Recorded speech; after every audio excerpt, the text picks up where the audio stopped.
Air Street Capital just released its sixth annual State of AI report. And this is well worth paying attention to because each year, this firm does a technical deep dive into the top trends that are driving AI and the market for AI technology. Now, the report's quite a bit to go through.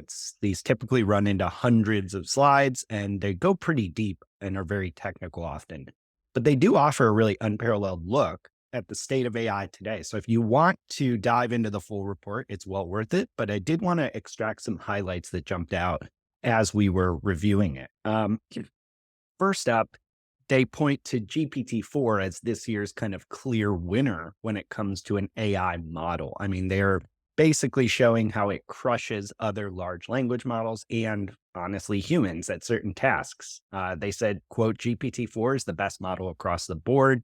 It solves some tasks that GPT 3.5 was unable to, like the uniform bar exam, where it scores 90% compared to 10% for GPT 3.5. On most tasks, the added vision component so far had only a minor impact, but it helped tremendously on others. Now, also at the same time, they've highlighted the trend of people trying to clone or beat proprietary models like GPT-4, mostly through open source projects like Meta's Llama open source models. But efforts to develop large language models and other foundational models could soon run into roadblocks. They note that it's unclear how long human-generated data can sustain AI scaling trends. They even say that some estimate the data that LLMs can use to actually train the human-generated data will actually be exhausted by 2025. And it's unclear right now what the effects will be once we start adding synthetic data into model training. Now, also, Air Street notes that multimodality is one of the biggest trends driving growth and excitement in the market, going beyond language in these models and their ability to use different mediums to create outputs. They also highlight that generative AI as a category is having a breakout year. There's been $18 billion of VC and corporate investment in that space.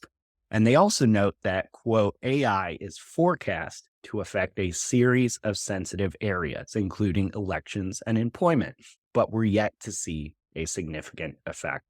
Now, last but not least, the rate of change and innovation they're profiling in this market is just continuing at a breakneck pace. They note that many of the high-performing models right now, despite their guardrails, are pretty easy to quote unquote jailbreak or get them to do stuff they're not supposed to do. And it's also becoming increasingly hard to evaluate these state-of-the-art models because their capabilities are so rapidly advancing. Now, there's a lot to unpack here, but Paul, it's sometimes hard to remember with everything going on that GPT-4 came out only in March of this year and just quickly changed the game. Can you maybe just contextualize and talk for a minute just how fast the AI space is moving? GPT-4 came out in March, but I mean, realistically, it was like 7 months old when it was released. So it's well over a year old technology. I mean, they probably finished it in summer of 2022, and then they had to Mm. do some like red teaming and safety stuff with it. But yeah, I mean, we're still right now like the most powerful model we have. And granted, it's had some improvements like vision and language or, the audio and things like that have been added to it, but at its core, the model that's still leading the world is well over 12 months old. Mm. So we've obviously seen just rapid change, though, not only in the models, but in the awareness from businesses, the urgency of businesses to figure out generative AI strategies and policies. So it is kind of hard to look back and say, wow, that was only March. I actually recently, when I was building a presentation, I was scanning like our podcast episodes, and it's so fascinating because even if you just look at the three main topics each week, you Mm. get this snapshot and sort of where we've been this year. And it is quite remarkable how much has happened just since, middle of March when GPT-4 came out. So what also jumped out at me in this research is the importance of, multimodality and the sheer amount of money that's pouring into this space. Now, for people that aren't following AI as closely, I mean, some people are tempted to think that AI is just this crazy hype cycle. And there's no question there's lots of hype around it, but really it is real technology for real use cases that's backed by very real investment dollars. Like, is that your read on it as well? It seems like despite the hype, we have quite a solid market of actual technology being deployed for commercial applications. Yeah, I think like the VC funding is certainly not at previous levels overall, but it's very hard, as we've said before on the show, to get funding right now for a software company if you don't have a clear AI roadmap and a strong AI team. I think the assumption right now is all software is going to be AI software in the not too distant future. And there's a lot of organizations that are struggling to make that change. A lot of these software companies are kind of challenged to evolve. And I think that it's hard right now to bet on the winners. And the reality is like 90% plus of these startups aren't going to be around in 2 years. Like, so as a business, there's so much innovation, so much opportunity to build AI into your company and to use these software companies that are getting funding. But it's very hard to project out whether or not those companies will still be around in a year or two. Mm, And some of these companies are getting a lot of funding, and I have no idea if they're going to be around in a year or two. So it's a challenging phase from that perspective, but we certainly have seen a lot of big money going into some of these big companies. So of those, I don't remember you said like 17 billion or whatever.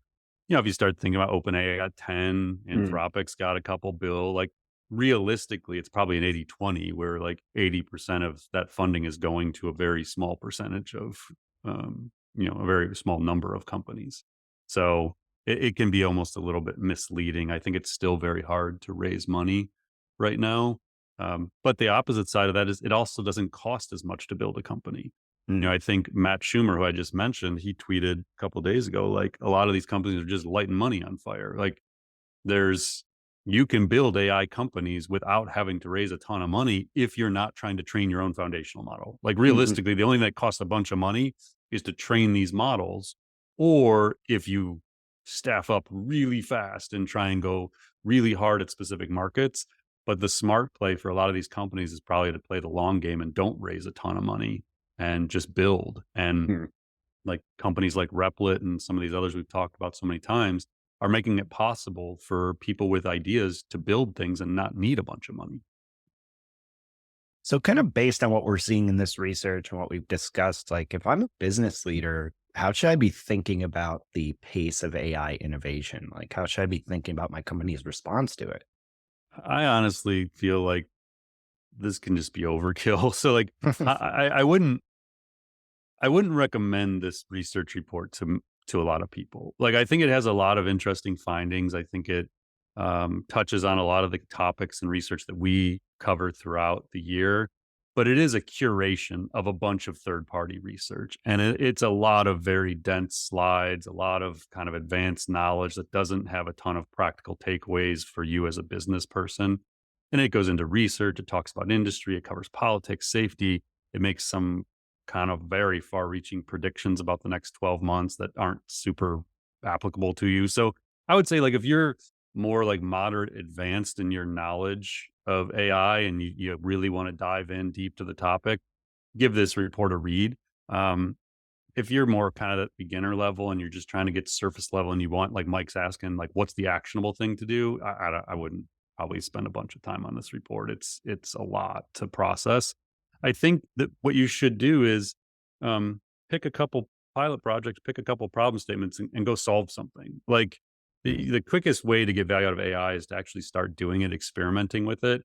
And again, like this report isn't necessarily going to give that to you. It's not like it synthesizes all this and says, here's the, 5 key takeaways and here's what you need to do. It's just a dump of research into a couple hundred slides. So again, it's good reference. They've been doing it for, I think you said, like 6 years. I Yep. look at it every year. I rarely do anything with it. It's not like we're going to talk in the next study about some new research.